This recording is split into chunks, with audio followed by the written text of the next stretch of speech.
Hello everyone, welcome to Daksh online classes. So, welcome to the topic on gateway of animals. And at the end of this lesson, you will be able to describe the gateway of animals. In this module, you will learn about the gateway of animals. So children आपने जैसा कि हमने अपनी जो last videos थी chapter 8 body movements की उसमें हमने स्केलेटन के जो अलग अलग जो डिफरेंट पार्ट्स थे और उनके अंदर के जो स्ट्रक्चर थे उनके बारे में वहाँ समझा और किस तरीके की वो जो बोन्स हैं जो एकदम मुलायम होती हैं और एकदम हार्ड भी होती हैं, सॉफ्ट और हार्ड दोनों हो सकती हैं, उनके बारे में वहाँ समझा था। अब हम यहाँ गेटवे ऑफ एनिमल्स मीन्स जो एनिमल्स की मूवमेंट्स हैं, जो बॉडी मूवमेंट्स हैं, उनके बारे में यहाँ आज समझेंगे। So, activity 5 Earthworm. Observe an earthworm moving on soil in a garden. Gently lift it up and place it. आपको क्या करना है? आपको अपने जो आपके गार्डन है बाहर, घर के बाहर या स्कूल के बाहर, तो आपको वहाँ पे ऑब्जर्व करना है, आपको जरूर एक अर्थवॉर्म मिल जाएगा। ओके तो अर्थवॉर्म को आपको क्या करना है? जेंटली मीन्स आपको बहुत आराम से उसे उठाना है, लिफ्ट करना है और उसे एक पीस ऑफ ब्लॉटिंग और या फिर फिल्टर पेपर, इन दोनों में से भी आप किसी एक चीज में उसे रख सकते हैं। ऑब्जर्व इट्स मूवमेंट फिगर 8.18, जैसा कि फिगर 8.18 में बताया गया है। Okay then the place it on a smooth glass plate और एनी स्लिपरी सरफेस। फिर आपको क्या करना है? जब आप उसे एक फिल्टर पेपर पर रख लोगे तो आपको उसे किस चीज में रखना है? दोबारा से उसे एक स्मूथ ग्लास प्लेट जो कि पारदर्शी हो, जो कि यहाँ से हमें उस तरफ पर ट्रांसपेरेंट होनी चाहिए, दिख सके, और एनी स्लीपरी सरफेस या फिर कोई स्लीपरी सरफेस मतलब जो बहुत ज़्यादा चिकना हो। Observe it's movement now. अब आपको इसकी जो मूवमेंट्स हैं वो ऑब्जर्व करना है। Is it different from that on paper? क्या ये डिफरेंट है पेपर पर? जैसा कि अभी हमने पेपर में उसे रखा था तब से अब ये डिफरेंट चल पा रहा है। In which of the above the two surfaces do you find that the earthworm is able to move easily? क्या वह अब और इजीली चल पा रहा है? जैसा कि वो अदर जगह चलता है या दूसरे सरफेसेस में चलता है, तो वह इस कांच वाले सरफेस पे या फिर इस ग्लास वाले सरफेस पे चल पा रहा है क्या? The body of an earthworm is made up of many rings join end to end और एंड टू एंड। और जो अर्थवॉर्म की जो बॉडी रहती है हमें यहाँ पता चलता है वो बहुत सारे रिंग्स से बनी होती है। ओके जो एक दूसरे से ज्वाइंट होते हैं, जैसा कि इस वीडियो इस डायग्राम 8.18 में बताया है। ओके इसमें बहुत सारे रिंग्स रहते हैं जो आपस में ज्वाइंट होते हैं। Earthworm does not have bones. Earthworm के पास कोई बोन्स नहीं होती। It has muscles which help to extend and shorten the body. इसके पास मसल्स होती हैं जो कि इसकी बॉडी को आगे और पीछे करने में मदद करती हैं। During movement the earthworm first extends the front part of the body, keeping the rear portion fixed to the ground. और जब वह अपने आगे वाला हिस्सा जब पीछे वाले हिस्से को दबाकर वह आगे वाला हिस्सा उठाता है तो पीछे वाला हिस्सा उसकी जो सरफेस है वो जमीन को पकड़ के रखता है। Then it fix the front end releases the rear end. It then shortens the body and pulls the rear end forward. और जब वह पीछे वाला हिस्सा उठाता है तो आगे वाले हिस्से को वह जमीन पर दबाकर रखता है जिससे वह आगे की ओर फॉरवर्ड मतलब आगे की ओर बढ़ सके। This makes to move forward by a small distance. और यहाँ एक डिस्टेंस बनती है जो कि उसे आगे बढ़ने में थोड़ी सी मदद करती है। Repeating such muscles expansions and the the contractions और the earthworm can move through soil. और जो इसी तरीके से वह अर्थवॉर्म इसी से वह क्या कहाँ चल सकता है? जो सॉइल होती है, जो मिट्टी होती है, उस पर वो चल सकता है। Its body secretes a slimy substance to help the movement. और जब यह मूवमेंट होता है तो आपने देखा होगा जो अर्थवॉर्म की स्किन बहुत ही ज़्यादा शाइनी होती है, बहुत ही ज़्यादा चिपचिपी होती है, उसमें से कोई अजीब टाइप का एक सब्सटेंस निकलता है जो कि उसको ये मूवमेंट करने के लिए हेल्प करता है, जिससे वह मिट्टी में आसानी से चल पाता है। How does it fix parts of its body to the ground? Under its body, it has a large number of tiny bristles like hair structure projecting out, जो कि हमें दिखता है बाहर से बना हुआ। उसकी जो बॉडी के अंदर एक ऐसा हेयर मतलब एक ब्रिस्टल्स होती हैं बहुत सारी, जो कि मसल्स टाइप की होती हैं, वो ऊपर से हमें बना हुआ दिखता है जो राउंड राउंड छल्ले जैसा। The bristle are connected with muscles. और जितनी भी ब्रिस्टल्स रहती हैं वो सारी मसल से कनेक्टेड होती हैं। The bristles help to get a good grip on the ground. और यही ब्रिस्टल्स उसको ग्राउंड में चलने के लिए बहुत अच्छी ग्रिप मिलती है, उससे ग्रिप प्रदान करते हैं। एक अच्छी ग्रिप मिलने से वो आगे की ओर बढ़ पाता है। The earthworm actually Yeats it's way through the soil. अच्छा अर्थवॉर्म जहाँ जहाँ चलता है उसकी जो सामने जितनी भी मिट्टी आती है और उसके अंदर जितनी भी चीज़ें होती हैं अर्थवॉर्म उसे खाता है। Its body then throws away the undigested part of the material that it eats. और वह उसकी जो बॉडी होती है उसमें जितना भी वह जितनी अनडाइजेस्ट चीज़ रहती है वो उसकी बॉडी उसे बाहर निकाल देती है। और जो मिट्टी पे जो सॉइल में वो चीज़ मिल जाती है, जो अनडाइजेस्ट चीज़ वो बाहर रिमूव करता है। This activity and earth form makes the soil more useful for plants. और यही यही कारण है जो हम अर्थ फॉर्म्स को हमारे खेतों में रखते हैं या फिर हमारे जो प्लांट्स में रखते हैं, जिससे वो बहुत ज़्यादा उपजाऊ होते हैं और अच्छे से ग्रो कर सकते हैं, क्योंकि अर्थ फॉर्म्स जो अनडाइजेस्ट चीज़ें निकाल रहा है, जो सब्सटेंस निकाल रहा है, उसी से वो बहुत ही ज़्यादा जो सॉइल है, जो हमारी मिट्टी है, वो उपजाऊ होती है और यूजफुल होती है। Snail activity 6, observe a snail in your garden और इन फील्ड। अब आपको स्नेल्स को लेना है, इसे ऑब्जर्व करना है आपके गार्डन या फिर फील्ड या आपके खेतों पर। Have you seen the rounded structure it carries on it's back, जैसा कि फिगर 8.19 में बताया है कि आपने देखा इसके ऊपर एक राउंड स्ट्रक्चर बना होता है जो कि उसे कैरी करके चलता है हमेशा अपनी पीठ पर। This is called the shell, इसको हम क्या बोलते हैं, shell. Okay, SHELL shell. And it is the outer skeleton of the snail, और ये स्नेल का एक आउटर स्केलेटन होता है, but is not made of bones, but ये कोई बोन्स से नहीं बना है। The snail is a single unit and does not help in moving from place to place, it has to B drugged along. और ये ना ही कोई सेल, ये जो सेल है जो स्नेल के ऊपर पीठ पर, ये ना ही उसको आगे बढ़ने के लिए कोई मदद करता है, बल्कि और स्नेल ही उसको खींच कर, ड्रग मतलब खींच कर साथ में चलता है।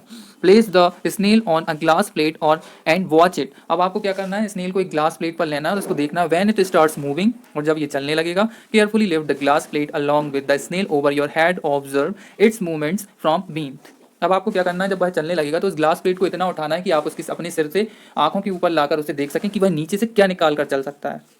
A thick structure and the head of the snail may come out of an opening in the shell. The thick structure is like its foot. अब आपने देखा होगा एक बहुत सी पतली सी चीज़ निकल रही है उसकी, जिससे वह चल पा रहा है, और बहुत ज़्यादा थोड़ी सी वो स्ट्रॉन्ग मसल्स टाइप की है जो हमें दिख रहा है। तो वो क्या होता है, उसके फुट होते हैं, उसके वो फुट हैं, उसके वो पैर होते हैं, मेड ऑफ स्ट्रॉन्ग मसल्स, जो कि बहुत ज़्यादा स्ट्रॉन्ग मसल्स से बने हैं। Now carefully tight the glass plate the way we, मतलब थोड़ा सा मूवमेंट करने वाला, वे भी मतलब धीरे धीरे चलने वाला, हिल के शेकी मूवमेंट टाइप का। The wavy motion of the foot can be seen, is the movement of a snail slow और fast as compared to an earthworm. अब जो ये मूवमेंट है, जो अर्थवॉर्म को चलने में वहीं से मदद मिलती है, जो कि उसके फुट हैं, उसको वह फुट जो उसके पैर हैं वही मदद करते हैं आगे की ओर बढ़ने के लिए।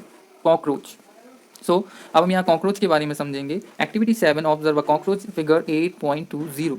आप लोगों ने भी कॉकरोच तो रियली देखा होगा सबके घरों में, या तो फिर कभी आपने अदर प्लेसेस में देखा होगा। Cockroaches walk and climb as well as fly in the air. Cockroaches चढ़ भी सकते हैं, वॉक भी कर सकते हैं, और वैसे ही हवा में उड़ भी सकते हैं। हम सभी इस बात को अच्छे से जानते हैं। They have 3 pairs of legs, इसके पास 3 पेयर्स ऑफ लेग होते हैं, मतलब 3 जोड़े। दीज हेल्प इन वॉकिंग, और ये चलने में मदद करते हैं। The body is covered with a hard outer skeleton, और जो उसकी बॉडी होती है वो एक हार्ड आउटर स्केलेटन से ढकी हुई होती है, कवर्ड होती है। This outer skeleton is made of number of plates joint together and that permits movement. और ये जो उसकी स्केलेटन होता है वो कई सारी प्लेटों से ज्वाइंट होता है और आपस में एक दूसरे को मूव करने में परमिट करता है, द या फिर परमिशन देता है। There are 2 pairs of wings attached to the body behind head.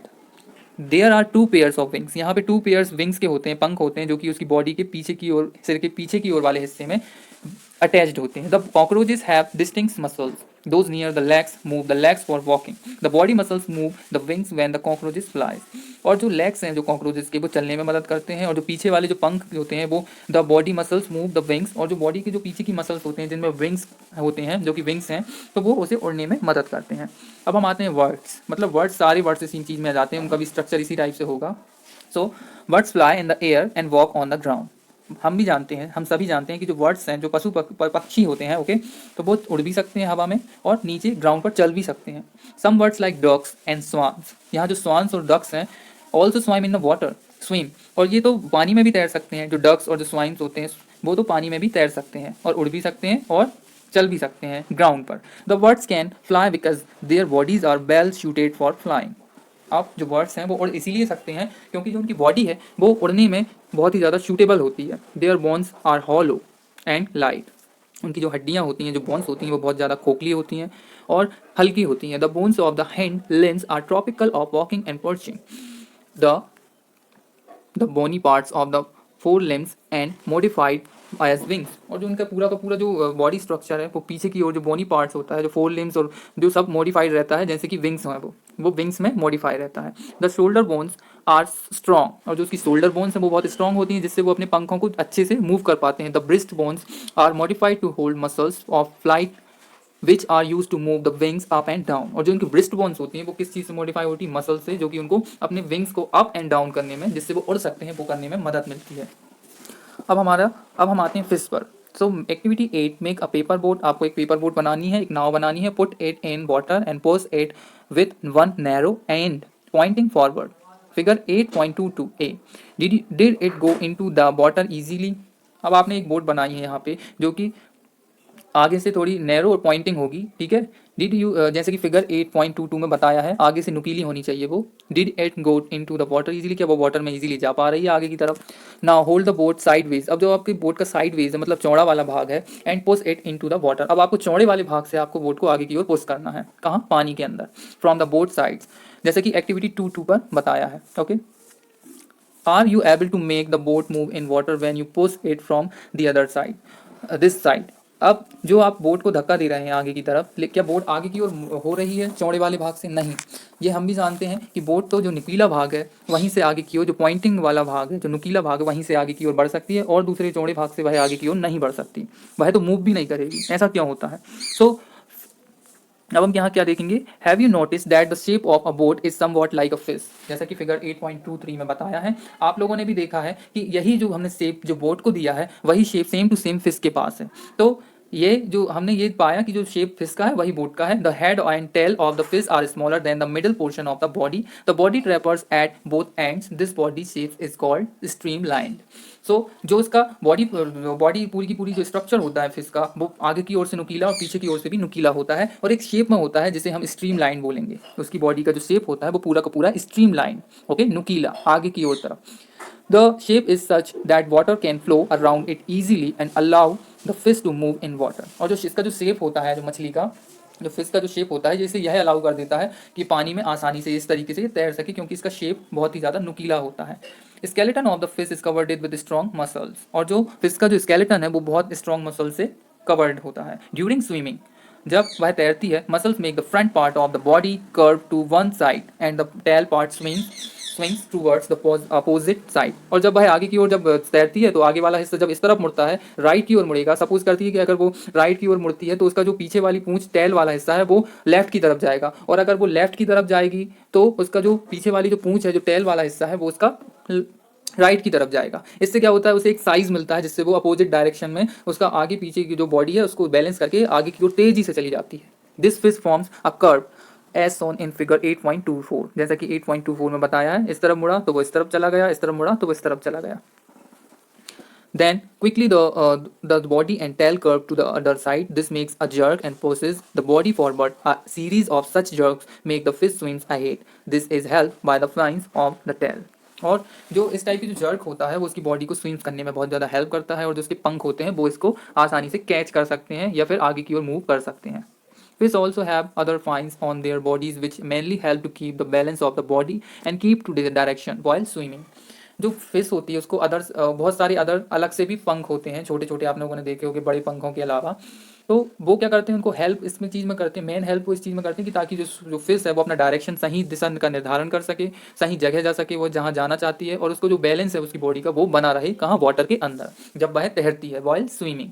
Did you ever notice that under water drivers wear fine fin like flippers on their feet to help them move easily in water? क्या आप लोगों ने देखा है कि जो बहुत से जो गोताखोर होते हैं, जो वाटर के ड्राइवर्स होते हैं, जो अंदर तक चले जाते हैं वाटर ड्राइवर्स, तो वो अपने पैरों में भी इसी टाइप की फ्लिपर्स पहने होते हैं जो कि मछली की टेल जैसी लंबी होती है। ये क्या करता है? ये इसलिए पहनते हैं क्योंकि हमें वाटर में, ताकि उन्हें ईजिली वो अंदर तक गहराई तक जा सकें। How do snakes move. अब हम यहाँ समझेंगे how do snakes move. Have you seen a snake slither, does it move straight. अब आपने कभी कभी सांप को फिसलते हुए देखा है? क्या यह सीधा चलता है? नहीं, सीधा तो नहीं चलता, पर फिसलता जरूर है। Snakes have a long backbone. Snakes के पास एक बहुत लंबी बैकबोन होती है। They have many thin muscles, और इनके पास बहुत सारी थिन मसल्स होती हैं। They are connected to each other even though they are far from one another. ये आपस में कनेक्टेड होती हैं यहाँ तक कि ताकि उसे आगे की ओर बढ़ने में मदद मिल सके। ओके, ये बहुत सारी होती हैं छोटी छोटी बोन्स, जो छोटी छोटी जो बोन्स होती हैं वो आपस में एकदम मसल्स जो रहती हैं वो कनेक्टेड होती हैं ताकि वो आगे की ओर बढ़ सके।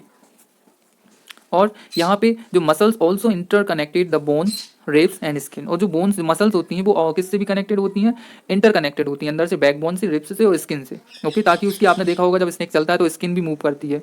The snakes body curve into many loops, और जो स्नेक्स जब जो बॉडी का जो कर्व होता है उसमें बहुत सारे लूप्स होते हैं, बहुत सारे लूप्स होते हैं। Okay, each loops of the snakes gives it a forward push by pressing against the ground.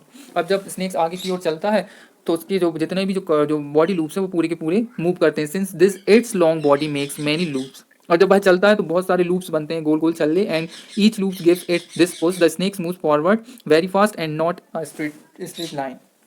लेकिन जब स्नेक चलता है तो उस आपने देखा होगा तो वो एकदम सीधा नहीं चल सकता, वो आगे पीछे की ओर राइट एंड लेफ्ट चलता है घूम घूम कर। ओके, क्योंकि हाँ वेरी फास्ट तो चलता है, तेजी उसमें इसलिए रहती है क्योंकि उसके अंदर लूप्स बनते हैं। We can learn about the use of bones and muscles for the movement of different animals. हमने यहाँ क्या क्या सीखा कि हमने जो एनिमल्स के अंदर जितनी भी बोन्स थी, मसल्स थी, वो अलग अलग एनिमल्स में कैसे पाई जाती हैं। पहेली and बूजो have many questions in their set about the different movements in animals. पहेली और बूजो के पास बहुत सारे क्वेश्चंस हैं उनकी पिटारे में, मतलब एक डब्बे में। सो must you be having many unanswered questions buzzing in your mind.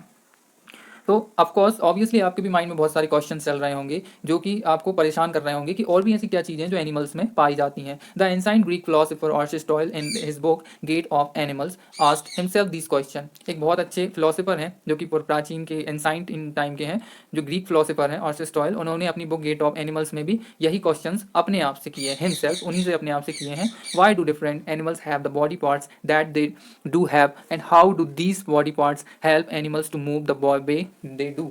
ऐसा वो खुद से ये क्वेश्चन करते हैं कि जो बहुत से जीव जंतु हैं उनके जो बॉडी पार्ट्स हैं वो डिफरेंट क्यों होते हैं, और उनके जितने भी जो एनिमल्स की जो जितनी भी गति रहती है वो अलग अलग प्रकार की क्यों होती है, और वह कितनी गति से चल सकता है। विभिन्न जंतुओं या फिर जो जंतु रहते हैं उनकी जो शारीरिक अंगों की जो समानताएं हैं और भिन्नताएं हैं, ऐसा क्यों है। विभिन्न जंतुओं को चलने के लिए कितने अंगों की आवश्यकता होती है। मनुष्यों के 2 पैर क्यों होते हैं, जो काऊ है और जो बफेलोज हैं उनके 4 पैर क्यों होते हैं। ओके, जैसा कि यहाँ पूछा है। Okay, so what are the similarities and differences in those body parts between different animals? How many body parts are needed by different animals for moving from place to place? Why 2 legs for humans and 4 legs cows or in buffaloes? जैसा कि हमने बताया अभी, cows के पास हमारे humans के पास 2 पैर हैं, लेकिन जो काउस और बफेलोज जैसे और भी अदर एनिमल्स उनके पास 4 पैर क्यों होते हैं। Many animals seems to be having an even number of legs. Why is the winding of your legs different from that of our arms? जैसा कि हम अपने पैरों को मोड़ सकते हैं या फिर अलग दिशा में ले जा सकते हैं, वैसे हम अपने हाथों को या फिर अपनी बाहों या शोल्डर या आर्म्स को क्यों यूज़ नहीं कर सकते। So many questions and perhaps we have looked for some answers through our activities in this chapter and we need to look for many more answers. So हमने ऐसे कई हमारे अंदर बहुत सी बजिंग्स बन रही थी या फिर बहुत सारे क्वेश्चन बन रहे थे, तो हमने उनको बहुत सी एक्टिविटीज़ के जरिए यहाँ जाना इस चैप्टर में, और हमने जितने भी हमें कुछ और प्रश्नों के उत्तर खोजने को यहाँ मिला। ओके।